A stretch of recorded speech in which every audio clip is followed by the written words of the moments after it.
They were live a little bit late today. I had some drywall I had to pick up and some bartering I had to do, some construction. This guy's always busy. But Man. a lot of things going on. But we're here, and we're here. We're here. It's a pivotal time in the Neal family and Baca family life, in which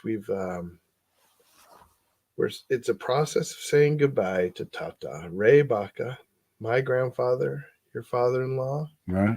and a legend, Your and mother's dad. the, That's right. the patriarch of the family, and yeah, the last of his generation. There were two stalwart men defined our family, and they're gone now. Yes. My dad died 27 years ago. He died at age 77, and Tata died at age 97. So yeah, he lived a long and productive life. Yeah. By the way, Tata, we've called him that for forever. Well, since we had you and the grandkids, right? Where did that come from? That's Hispanic. We call your grandparents Nana. Tata. I think it's Tata and Nana, but you came out with Nani, so we call it Tata and Nani. I changed it a little bit. And who knows? My brother Stephen, they call his grandson calls him Baca. I said, well, that makes him part of our family. I remember. Anyway, don't want to get into that, but Tata has been just so strong all these years, and suddenly he was gone. And I mean, it upon reflection, it forces me, or leads me to reflect on the fact that I had my grandparents much longer than many other people. All through my childhood until I was about 15. 15. Yeah, 15. Actually, you were 17. 17. I had all four of my grandparents. Yeah, that's my grandfather. I didn't know the grandfather on one side, didn't know him. He died when my father was 16. My other grandfather I knew and loved him and was almost lived with him in the last year of his life. And he died when I was 6. He was 57. So I was bereft of grandparents. Now I had my grandmother until I was 25. Yeah. So she was very important. But the other grandmother died when I was like 4. Yeah. So do you have any memory at all? Of only of my Granny Mac, we called her, my father's mother, sweet lady, and I just have just a very little man, that I loved her, and she loved me, and that's it. Yeah. And she died of a heart attack. She couldn't have been, I think she was like 53 or 54. Oddly enough, my grandmother on my father's side died in bed with sleeping with my grandmother on my mother's side, Mama. They were friends and they were visiting. Yes, I think my grandmother, Mama, was visiting Granny Mac, and they just had the small bed, and they were sleeping in bed together. And that night, my paternal grandmother passed away in bed with my other grandmother sleeping there. I don't know the whole story, but I think it was just they were visiting, and so and they knew each other. So it's odd. But yes, you were blessed by having your grandparents. And right on up, both of your mom's parents, right on up till just this last week. Yeah. Tata passed away last week. Well, it was important to me, the fact that my kids could get to know, converse with their great-grandparents. Great-grandparents. Yeah. And they could get the feeling of character, of their character. They really had the time unless you told them about the kind of world they grew up in and the kinds of things they did as kids and young men. Both of your grandparents grew up in Albuquerque. Yeah. Both of them were born and raised in Albuquerque. Yeah. And they died. Well, your grandmother is still alive. Yeah, Nani. Dad, Still. Tata, was born, raised, and died in Albuquerque. Now, he Oh. lived away for a little time. Well, that's one of the things I wanted you to help me remember. There's so much, and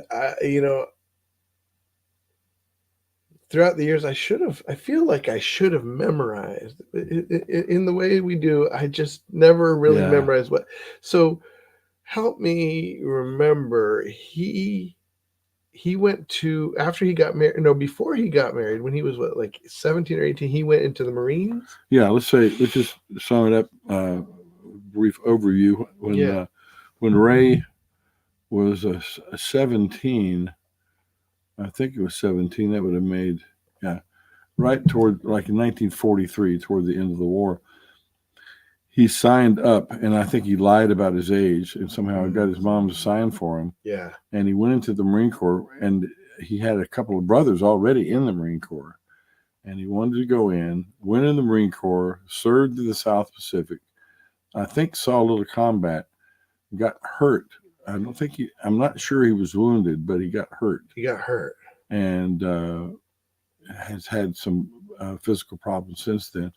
But he came back, got out in like 45 or 46, and went into he started college, never did finish college. He's definitely an educated guy, and he got most of his education reading up for all of his, getting all the training for all the jobs that he had, because he had then the police and in administrative jobs for the Social Security. But after the Marine Corps, he went into the police department, Albuquerque, the police department. He was a motorcycle cop. Yeah. And that's how he met your grandmother, Lorraine Archibecki, riding on a motorcycle. Yeah. They lived in the same, down in the valley of Albuquerque, North Valley. And he was a motorcycle cop, eventually rose to the rank of, I think, and now a lot of this is just my memory, and need to check up on it, but I'm pretty sure it's true that he rose to the level of lieutenant in the police department. And out of that, he was assigned to go to Brazil under a federal program to train police, the national police. So in the 60s, he took Lorraine and your mom and Dan to Brazil. Right? Brazil, What and part of for Brazil? I think southern Brazil. They're called Belo Horizonte, and it's a mining town. And he trained police there for, I think, 3 years. I'm going to say 3, if not 4 years. Probably just 3. And there was a coup or something in the government, and they forced him to have to end that and come on back. Then after the police, he went in and worked with Social Security. So he was moved up into management, ended up managing Social Security. And so working for Social Security, he did go and work for a while in Phoenix. So your mom remembers going to Phoenix, and also in Las Cruces for a while, which is in southern New Mexico. So he was working for the federal government, or how come he was going? The federal government, they just had a program with Brazil to help them out, as far as the police. But Social Security. Social Security is working for the federal government. Yeah, and your dad became a big fan of the federal government at that time, and was a lifelong. Not my dad, but yeah, your dad, your grandpa, Tata. Yeah, Tata. Your Tata was a lifelong Democrat, liberal Democrat, and had a real good understanding of what the federal government should and could do, and was a good administrator. And also, one of the things, well, let me just finish. He was an administrator in Social Security and ran the Southwestern, I think it was a Southwestern processing mill, for all the paper coming in, the records.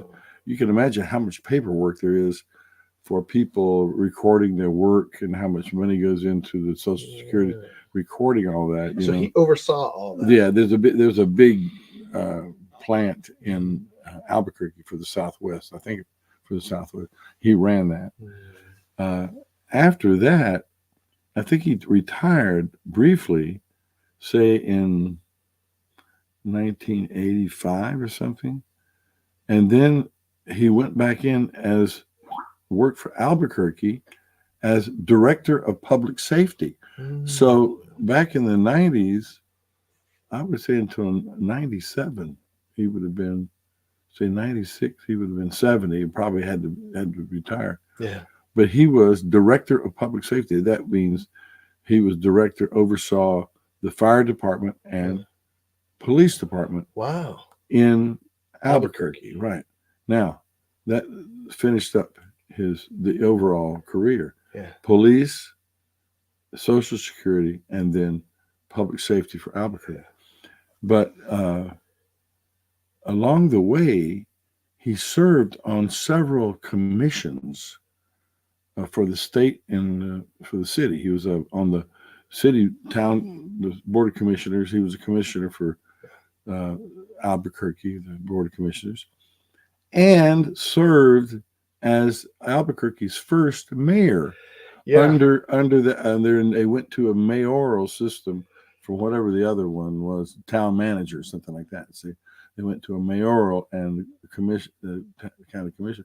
So he was elected mayor pro tempore, 1973. So little old Dave McNeil shows up there in Bosque Farms, about 15 miles south of Albuquerque. I was reading the paper, and it says Ray Baca installed as mayor of Albuquerque. Here I was. I had a stipend of about $150 a month as a short-term missionary working with Wycliffe Bible translators. Yeah. And I ended up marrying the mayor's daughter. Wow. I married up. Yeah, Paul and I interviewed him for Paul's podcast. We still haven't put it up yet. It's just so we have about 2 hours of interviews with him. Yeah, and to hear him talk about it, it was interesting about how it happened. They desperately needed somebody to step into the role, and there was somebody he didn't want to go into the role. There was a nefarious, some kind of, and he said, "I'll do it." They said, yeah. And so he stepped in and filled the paperwork out and held the fort down. Now, did he didn't want to be mayor though, right? Or so, he talked about he didn't. Well, I think he did run again or something. I think he did run again. I think he ran either for the mayoral or for a county commissioner. I know he lost a city, I think it was the city thing, because I know I've got a little button which I should have right here. I should put it right there. We should take it to the funeral. Yeah, it says "I'm for Ray Baca." It's one of those little campaign buttons. But he was a politician, and if he wasn't running, he was campaigning for somebody, And he was on these commissions. I remember one that he told me about. He was on the state organized crime commission, and I wanted to tell him later in life and say he should look into the Hunter Biden question, but I didn't bring it up because I didn't want to embarrass him. But he was, he was proud of the work they did, and I think New Mexico, if it has any organized crime, it's on the teenage level, not on the back then on the mafia level. Who knows what it is now? But he said they really did a great job in identifying problem and pushing rooting it out. Yeah, and passing good legislation. He also he must have been in the legislature, because I've got a clip, a newspaper clipping where he was pushing for a certain when in '69 when bilingual education was coming in, he was pushing for legislation that would be sure to include the American Indian, because for a while there, bilingual education, especially in New Mexico, meant English, Spanish, for the old time Spanish speaking. You know, Tata grew up speaking Spanish in the home. Ray Baca, you know, he spoke Spanish in the home and learned English in school. And as all of he grew up in the South Valley, that whole area that was Spanish speaking. Uh, all of the old time families that spoke Spanish, and his wife Lorraine Archibald, she grew up speaking Spanish in the home, mostly Spanish, not as much as Dad did, as Ray did, but upperly mobile as your dad, granddad was upperly mobile. English became a part of became the language of the household, so that your mother grew up speaking English in home. Spanish. They didn't speak Spanish. No, Spanish was the language that Tata spoke with his brothers. Okay. And sometimes Lorraine, I heard your Nani speak it with her sisters. Some, not as much as Dad. Dad and his family, they all spoke a lot Spanish when they got together. Not always, but a lot of it we go into his brothers and sisters. You know? Yeah. So so he pushed for bilingual education with American Indians. So that was he didn't know it, but he was going to have a son-in-law who was into bilingual education for American Indians, and his daughter Lori worked, Gloria as they call her, worked in bilingual education for years, and for 1 year worked exclusively with Navajos out there. Oh, I didn't when know we that. First got married. We lived on the Navajo reservation, and she drove a long way to get out to some of these Navajo schools and was training Navajo aides, half Navajo speaking aides, and so. But then she came back, and she mainly has worked all these years as a teaching English or teaching Spanish, right? Teaching English to Spanish-speaking kids, or teaching Spanish to English-speaking kids, you know, as a language teacher, right? Not as a bilingual. I was developer. A bilingual. You were like a language developer. Yeah, using the language in bilingual. Yeah, for I don't know, like scholastic development, right? Yeah. I worked in that for about 20 years. 10 years in New Mexico and 10 years in Canada. But your dad, your Tata, he saw ahead and pushed it for both the Hispanics and the American Indians. He had vision for that sort of thing. Yeah. I think he knew that he, as a statesman, he was not a statesman. That sort of sounds like federal government, but he was a statesman. Your Tata. Yeah.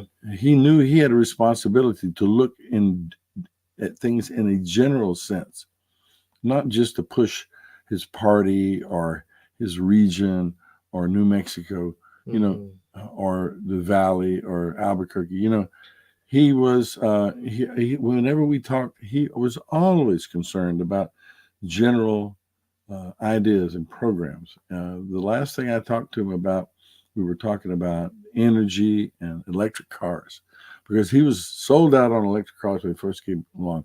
The last time we talked, he says, I'm not so sure about this electric car really thing. Yeah, he had his doubts, so we talked about it. You know, interesting. Because he knew that he needed to be responsible to see things in a global perspective, not just to push something because the party line. Yeah. I appreciate that. Yeah. From him. You know? Yeah, he was always very word Paul likes. I think is a good perspectival in his approach. Yeah. And he was an honest, honorable, loyal guy. He just someone you could trust in, talk to, likable, very likable guy. I gotta say. Yeah.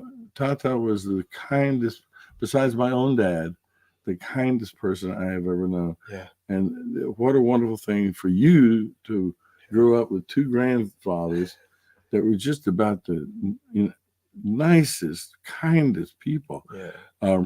My grandfather, my papa, he was kind of mean. Really? Yeah, he would sit there and chew tobacco and watch TV, and I'd be in there watching TV with him when I was 5 and 6 years old. And in those days, that every now and then the picture would go whoop whoop whoop whoop whoop, or it would go woo sideways. And as a little kid, I knew how. I just reached behind there. There's a little knob between, and I would just go right up to the TV and something. He said, "Get your cotton picking hands off that TV." Oh, he wasn't mean. He was just sharp. Yeah. But your Tata and my dad were never like that. No. Always soft, always sweet, always joking. Gentle. And gentle. Your Tata had these, I always remember these big old hands, but they were always sweet and kind. Helpful.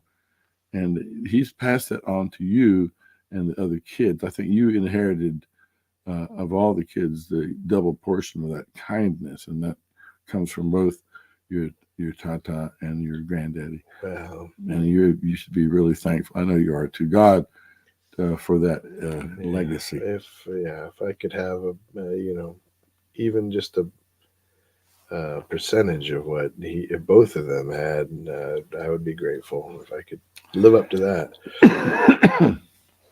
The one last thing I'd like to talk about, sort of wrap up, is what I was trying to think of what the Bible talks about as far as grandfathers go. When you think about scriptures pertaining, the narrative of each family, you don't really think, there's not a lot about grandfathers. Yeah, the only things I remember, it says that grandchildren are the crown of an old man. It's a crown, and I have a crown that you have given me, and Maria and Evangeline, to have great grandkids, smart, respectful grandkids.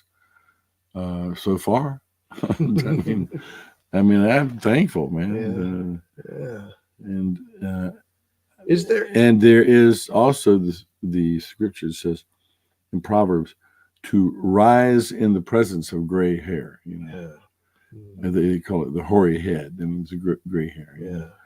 And I told one of my co-workers that one time. It says to rise in the presence. I had gray hair. But she didn't say. She said, "Well, it didn't say how many gray hairs. I didn't have all gray hairs." But we to honor your elders, honor your father and your mother. So it's up to me and your mom to honor your grandparents. But obviously that applies to your grandparents. Yeah. Obviously that applies, right? Yeah. I mean, by extension, if you honor your father and your mother, you're going to honor your grandfather and grandmother. Right. You can't, seems to me you can't, I think to your point, it's impossible to honor your parents and not honor their parents. Well, that's right. Vicariously or how can you transitively. I love my parents. Hey, but my granddaddy, he's a loss man. He's a loser. I guess it's possible, but we don't know. Things follow as things do. The transitive property works through that. But was there any character in the? I was thinking about the Old Testament. Isaac or grandfather. Yeah. Well, there's Jacob. You remember Jacob blessing the children, and right. he goes to bless them. He said, "Who are these? Who are these?" And Joseph said, "This is Manasseh and Ephraim, my sons." Yeah. He had between his knees, and Jacob puts his hand, but he crosses his hand so that he ends up blessing the younger, with his right hand, giving him the higher blessing, Ephraim, instead of Manasseh. That's such a theme throughout that family. Yeah, the younger, the elder serves the younger throughout the family. That's true. Jacob and Esau, and then the children of Joseph. Well, and Joseph's brother serving him. That's right. That's right. That concludes that blessing there that Jacob gave to uh, Ephraim and Manasseh. Uh, that doesn't. No, it's not there. Later, he asked. He asked Joseph, makes Joseph swear Mm. to carry his bones, Jacob's Mm. bones, back to the land of Israel and Mm. the promised land and bury them, with his forefathers. Yeah. And when Joseph says, yes, I'll do that, and swears to him, it says he bows on his staff. It's quoted in the Hebrew. It's hard to tell because the same consonants are for staff or for the bedstead. So either he bowed on his staff or he bowed on his bed, but he bowed. You see, and that fulfilled the dream that Joseph had, that his parents would bow to him. See. So he bowed, to Joseph. But he did bless Joseph's children, Yeah. and that showed that the respect for the old man. Bless my children. Yeah. And Granddaddy blessed you the night before he died. Put his hands on you. Yeah. Yeah. And Tata blessed me and two girls. The girls, yeah. Yeah. Annalise Recently, and Genevieve. Yeah. Yeah. They were down there. Yeah.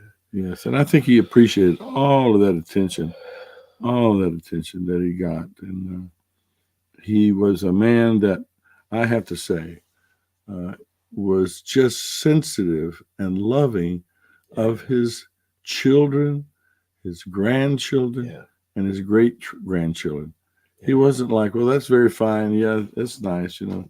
Oh, he loved them. He brought them near. He was interested. He stroked them. He put his hands on them. He blessed them. Family meant a lot. He taught me a lot about family. Family. He would always tell us. Remember, he'd say, well, so and so, my great uncle, he lived over here, and this is what he did. It was in the war or whatever, Here's land. What happened? His family meant a lot to Tata. Yes. And that is it's an echo of the Old Testament. People nowadays just think about themselves, I think, a lot more. But in the Bible, boy, people like your grandfather, they thought about their children, their children's children, and where they had come from. They see it all as a sweep of history. Yeah. And your before we go, I got to say your grandfather also, he was able to get behind whatever you saw for yourself. He wanted to get behind, encourage that. He encouraged Paul in all his work, with the different projects, real estate and so on. And I remember one time I reminded you the other day. You said you wanted to be, when you were a teenager, you were good at basketball and you wanted to be in the NBA. And no, that's not it. You said you wanted to be a millionaire. Yeah, that's right. And we're riding along in a car, and Tata's up front, and you're in the back. He said, Dad, I want to be a millionaire one day. And I said in my own sage way, well, if God wants you to be a millionaire, you'll be a millionaire. But Tata sort of picked up on a little negative edge on that. And he told me later, he says, when somebody expresses a desire to go in a certain direction, it's positive. Get behind them. Get behind them. Get behind that resonant frequency, and get pushed. Don't say, no, that's not going to work. No, get behind them, because whatever is in them will produce fruit if you get behind it. Certainly, they're going off the deep end, Right. But being a millionaire, there's nothing wrong with that.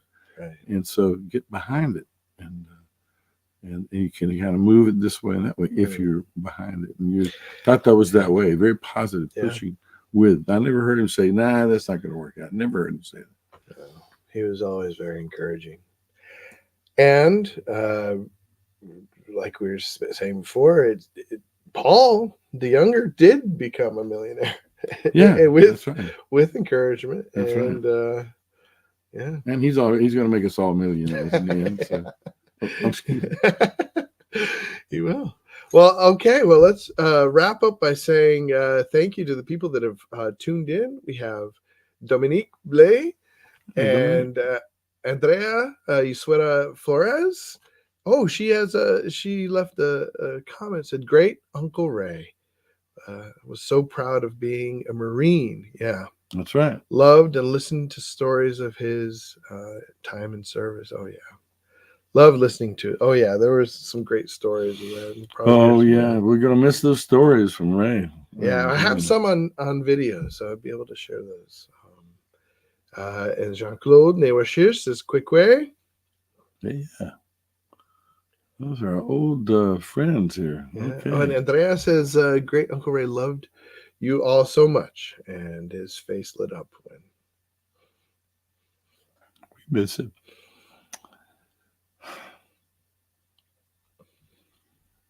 Thank God. We thank God that we had him with us all those years. Yes, we do. So we sign off, and I'll just put. We got one more copy. Thank you, Andrea says, "Thank you so much for sharing this with us. Thank you guys for sharing this moment with us as we honor my grandfather, my Tata, and your Ray Arbaca. Goodbye. And I'll sign off by leaving you with his picture. Yeah.